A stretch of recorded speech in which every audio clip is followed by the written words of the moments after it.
মাধ্যমিকের মেধা তালিকায় আবারও নজর কাড়ল নরেন্দ্রপুর রামকৃষ্ণ মিশন। প্রথম 10-এ জায়গা করে নিয়েছে বিদ্যালয়ের 7 কৃতী ছাত্র। তৃতীয় স্থানে সৌরজানা, প্রাপ্ত নম্বর 695। পঞ্চম স্থানে সমন্তক কুণ্ডু, নম্বর 693।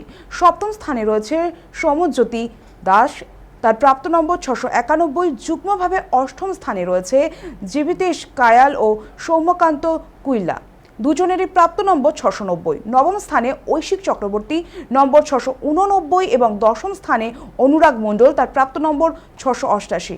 এছাড়াও সোনারপুর সারদা বিদ্যাপীঠের ছাত্রী বিদিশা হালদার 692 নম্বর পেয়ে ষষ্ঠ স্থানে রয়েছে এবং এই নজর কাড়ার সাফল্যে খুশির হাওয়া পড়ুয়া ও অভিভাবকদের মধ্যে।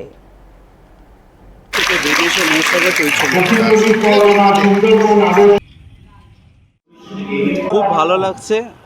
একটা র্যাঙ্ক করার তো একটা সম্ভাবনা ছিলই। স্কুলে আমি মোটামুটিভাবে থার্ড হতাম, যেরকমভাবে থার্ড হতাম আর কি। তারপরে একটা নিজের ভালো পরীক্ষা হয়েছিল, একটা আশা তো আমি করেইছিলাম। তারপরে থার্ড হয়েছি, খুবই ভালো লাগছে। পশ্চিমবঙ্গের 9 লক্ষ পরীক্ষার্থীর মধ্যে থার্ড হওয়া একটা নিজে আলাদাই ফিলিংস আসছে। 695 নাম্বার পেয়েছি। মোটামুটি আমাদের এখানে তো সেরকম বেশিক্ষণ পড়ার নিয়ম রীতি নেই সেরকম। সকালে 2 ঘন্টা, রাত্রে 2 ঘন্টা, সন্ধ্যায় 2 ঘন্টা, আর রাত্রেবেলা হচ্ছে 1.5 ঘন্টা। ওই রকম মোটামুটি দিনে 5-5.5 ঘন্টা। 693 ফিফথ। খুবই ভালো লাগছে। আমি ভালো পরীক্ষা দিয়েছিলাম অবশ্যই, কিন্তু এতটা ভালোভাবে এক্সপেক্ট করিনি। অবশ্যই খুবই ভালো লাগছে। পড়াশোনা আমাদের নরেন্দ্রপুরে সকালে 2 ঘন্টা, সন্ধ্যায় 2 ঘন্টা, রাতে 1 থেকে 1.5 ঘন্টা, 5 থেকে 6 ঘন্টা দিনে পড়াশোনা, এটাই রুটিন ছিল, এটাই হতো।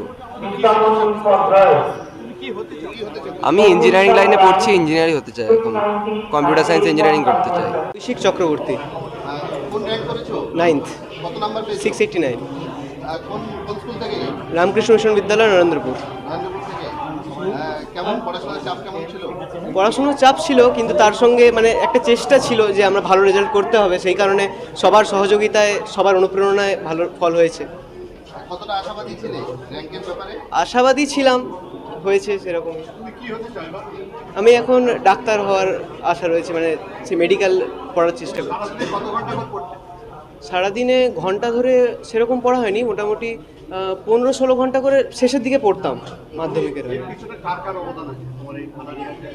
প্রথমত তো আমার বাবা মা, দাদু দিদা যারা রয়েছে, তারা কোনোদিনই আমাকে পড়াশোনায় চাপ দেয়নি। নিজের ইচ্ছাতেই যা করতাম। কোনোদিন কম নাম্বারও যদি পেয়ে থাকি, কোনোদিন কিছু বলেননি।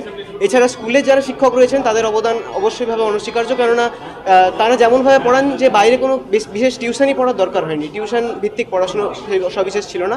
এছাড়াও প্রত্যেকে, আমাদের হাউস মাস্টার দাদারা প্রত্যেকে আমাদের সবসময় এনকারেজ করেছেন। আশিস দা, গোবিন্দ দা, এরা সবাই, সৌরভ দা। তো তাদের অবশ্যই আমাদের র্যাঙ্ক করার পেছনে তাদের অনেকটাই অবদান রয়েছে। আমি মাধ্যমিকে 688 নাম্বার পেয়েছি। আমি 10ম স্থান সংগ্রহ করেছি। আমি এখানে যেরকম দিনের বেলা প্রায় 6 ঘন্টা টাইম, ওই 6 ঘন্টা কি আর 2 ঘন্টা এক্সট্রা 8 ঘন্টার মতো করে পড়তাম সারাদিন। আমি বড় হয়ে ডাক্তার হতে চাই, নিট পরীক্ষা দেবো।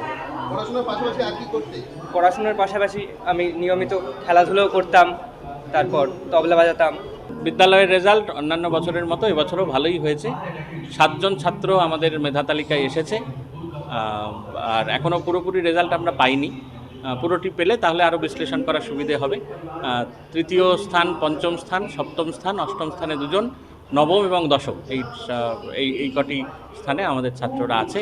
সেটি খুবই আনন্দের কথা। তবে যেটি আমাদের লক্ষ্য করা গেল, আমাদের মেধা তালিকায় বাংলা মাধ্যমের ছাত্রদের সবারই মেধা তালিকায় স্থান হয়েছে। সেক্ষেত্রে ইংরেজি মাধ্যমের কোনো ছেলেই মেধা তালিকায় আসেনি।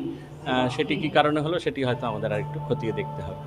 দেখো, একটি ভালো রেজাল্টের পেছনে একটা বিরাট দল কাজ করে। বাবা মায়ের অনুপ্রেরণা, যারা মাস্টারমশাই, তাদের নিয়মিত ক্লাসে পড়ানো এবং তাদের পরীক্ষা নেওয়া, এবং একই সঙ্গে আমাদের ছেলেরা যেহেতু হস্টেলে থাকে, সেই সমস্ত ছেলেদের দৈনন্দিন যে জীবনের পরিচর্যা, সেই সমস্ত কিছু মিলিয়ে ছাত্রদের এই পেছনে কাজ করে আর কি ভালো রেজাল্ট। তো সেটি নরেন্দ্রপুর রামকৃষ্ণ মিশন বিদ্যালয় মোটামুটিভাবে ধারাবাহিকভাবে হচ্ছে, এবং ছাত্রদের তৈরি করার একটা প্রচেষ্টা আমাদের সকলের মধ্যে আছে। সবার একটি দলগত প্রচেষ্টায় সাফল্য আসে।